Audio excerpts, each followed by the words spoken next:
Tafsir Al-Azhar Quran Surat An-Nisa ayat 23. A'udzu billahi minasyaitonir rajim.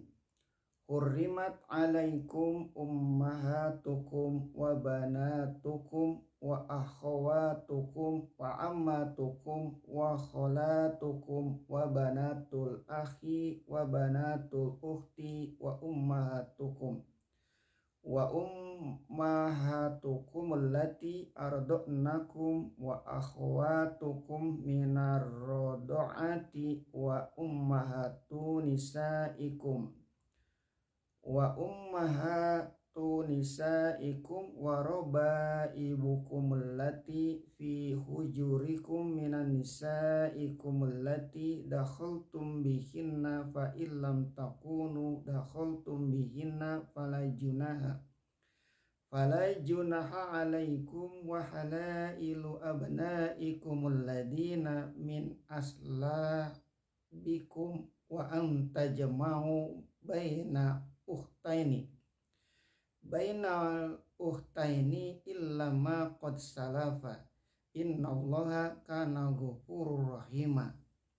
Diharamkan atas kamu menikahi ibu-ibu kamu, anak-anak perempuan kamu, saudara-saudara perempuan ayah, saudara-saudara perempuan ibumu, anak-anak perempuan saudara laki-laki, anak-anak perempuan saudara perempuan ibu-ibumu yang pernah menyusui kamu, saudara-saudara perempuan kamu sepesusuan, ibu-ibu istri-istrimu, anak-anak perempuan yang dalam pangkuanmu dari istri-istrimu yang telah kamu campuri. Akan tetapi jika belum kamu campuri mereka, maka tiada halangan atas kamu dan istri-istri anak kandungmu laki-laki, dan jangan kamu mengumpulkan dua saudara perempuan kecuali kejadian pada masa yang telah lampau. Sesungguhnya Allah Maha Pengampun dan Maha Penyayang. Diharamkan atas kamu menikahi ibu-ibu kamu, itulah yang pertama sekali diharamkan. Yang kedua, anak-anak perempuan kamu. Perihal ibu kandung dan anak perempuan kandung, sudahlah nyata sekali, tidak perlu diterangkan lagi. Yang ketiga, saudara-saudara perempuan ayahmu, baik saudara-saudara perempuan ayah yang seibu sebapa dengan beliau, atau sebapak saja, atau seibu saja. Dalam bahasa Arab disebut ammah, laki-laki ammi, saudara-saudara perempuan ibumu, baik seibu sebapa atau sebapak saja, atau seibu saja. Dalam bahasa Arab disebut kholah, segala anak perempuan nenek laki-laki dan anak perempuan nenek perempuan adalah mahram semua. Anak-anak perempuan saudara laki-laki kamu, baik anak perempuan saudara laki-lakimu seibu sebapa atau seibu saja atau sebapak saja, semua adalah laksana anakmu juga. Haram kamu nikahi. Anak-anak perempuan saudara perempuan kamu, baik saudara perempuan seibu sebapa dengan kamu atau hanya seibu saja atau sebapak saja. Dalam bahasa Minang ini yang dinamai kemenakan.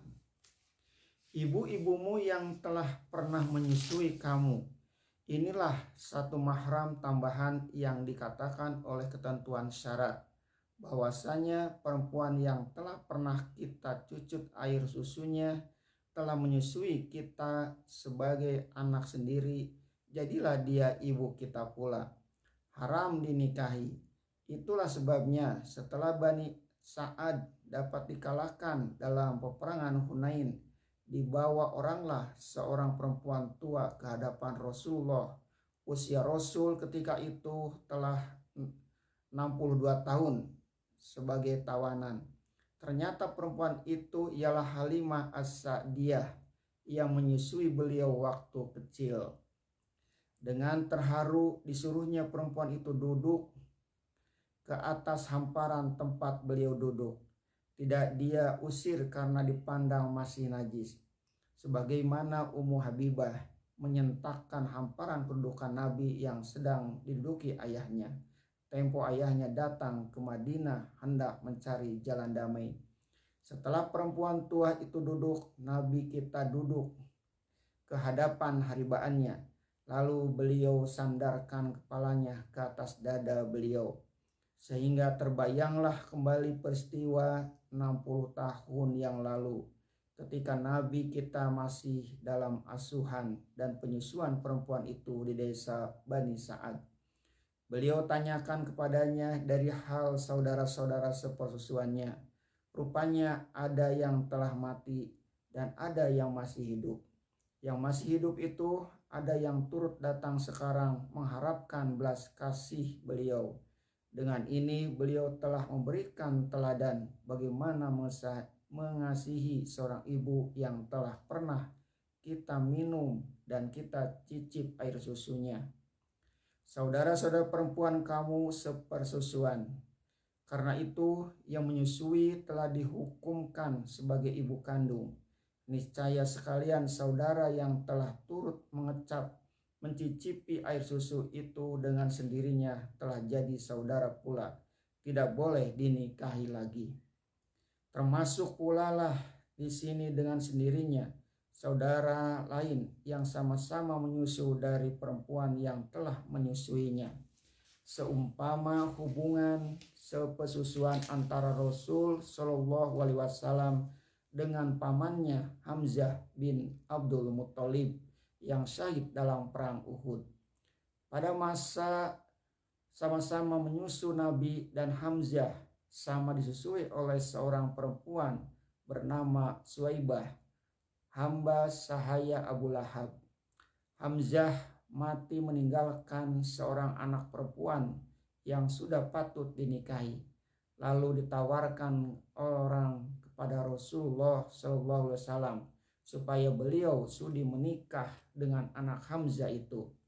Beliau tolak dengan sabdanya, innaha la tahillu li innaha ibnatu akhi minar rodo'ati wa yahrumu minar rodo'ati ma yahrumu minan nasabi.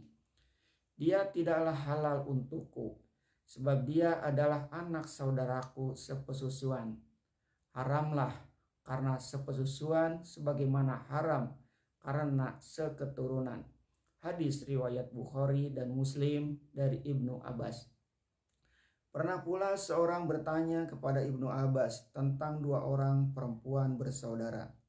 Seorang antaranya menyusui seorang anak perempuan dan yang seorang lagi menyusui seorang anak laki-laki. Bolehkah anak laki-laki itu menikahi anak perempuan tadi? Ibnu Abbas menjawab, tidak boleh karena pesusuan satu. Tersebut pula dalam hadis lain yang diriwayatkan oleh Bukhari dan Muslim juga bahwa Nabi pernah bersabda, inna rodo'ata tuharrimu ma tuharrimul wiladatu. Sesungguhnya penyusuan itu mengharamkan sebagaimana yang diharamkan oleh kelahiran. Hadis riwayat Bukhari dan Muslim. Lantaran itu suami perempuan yang menyusui seorang anak perempuan menjadi ayahlah bagi yang disusui itu. Tidak pula boleh mereka menikah. Di dalam satu hadis Aisyah lagi yang dirawikan oleh Bukhari dan Muslim bahwa seorang sahabat muda bernama Aflah meminta izin hendak bertemu langsung dengan Aisyah. Bersabdalah Rasulullah SAW kepada Aisyah, I'dani li aflaha akhi abil qaisi fa innahu amuki. Izinkanlah si Aflah saudara Abul Qais masuk karena dia adalah paman engkau. Hadis riwayat Bukhari dan Muslim.